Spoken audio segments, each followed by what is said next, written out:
My name is Maria Alexandra Laborde and I'm a 27-year-old translator and travel blogger from Caguas, Puerto Rico. I can kind of say that I've become a serial expat of sorts, as this is not my very first move abroad. I actually moved from Puerto Rico to Tampa, Florida to go to college back in 2005. And then during college, I actually studied abroad in Egypt and Morocco for about a year and a half. And by then I traveled all over the Middle East, Europe, and I loved it. So I vowed to myself that once I got back and graduated, I was just gonna become a nomadic translator and hit the road indefinitely. But then life happened. Before I even graduated, on my last semester, I got a translator job, and then once I got my 2 degrees, I got a quick promotion to manager of 2 departments. So there was this war between my adventurous spirit and this newfound success and money at an early age. So I was confused, but unfortunately at the time, the latter suffocated the former.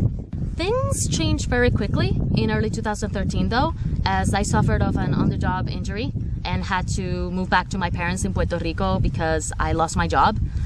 Things were tough. It's during one of those I have no idea where my life is going moments that I realized, hey, I've always wanted to go to Indonesia. Ever since I was a little kid, I was fascinated by its biodiversity and the mix of Buddhist, Muslim, Portuguese, Arab, all these cultures.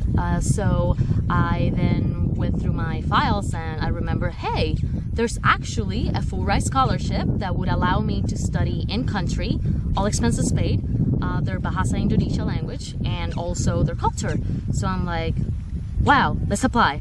So I applied, I crossed my fingers very tightly, and boom, just in June I found out that I was selected. This move came with some great sacrifices, though, of course, making this decision. I was actually in a 3-year relationship and had to take an indefinite break due to the great distance, and also I actually have a 2-year-old nephew back in Puerto Rico, and he's growing up so fast, I'm really afraid that he's not gonna remember me when I come back. As far as the city I'm moving into, I can honestly say that I did not choose Malang, Malang chose me.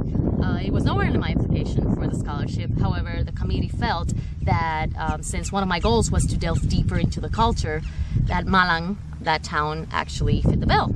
And after reading a little bit more about it and finding out that it's actually known as the Paris of East Java, I was pretty convinced. Now on to the house hunting experience, which was very surprisingly the easiest part of this entire process.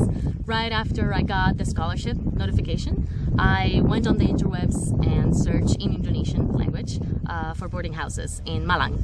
And given my budget, there was no way I was gonna find a boarding house while searching in English. But just 2 days in, I found a boarding house I liked.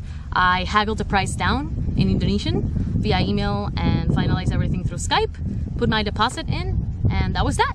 It's pretty crazy that because of an injury is that I'm actually moving to Malang, Indonesia, and even crazier the fact that I'm moving there without ever stepping foot on that country or town, ever.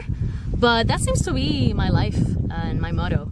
And there's a famous quote that sums it all up very nicely, and that is, it is in adventure that some people finally find themselves, get to know themselves.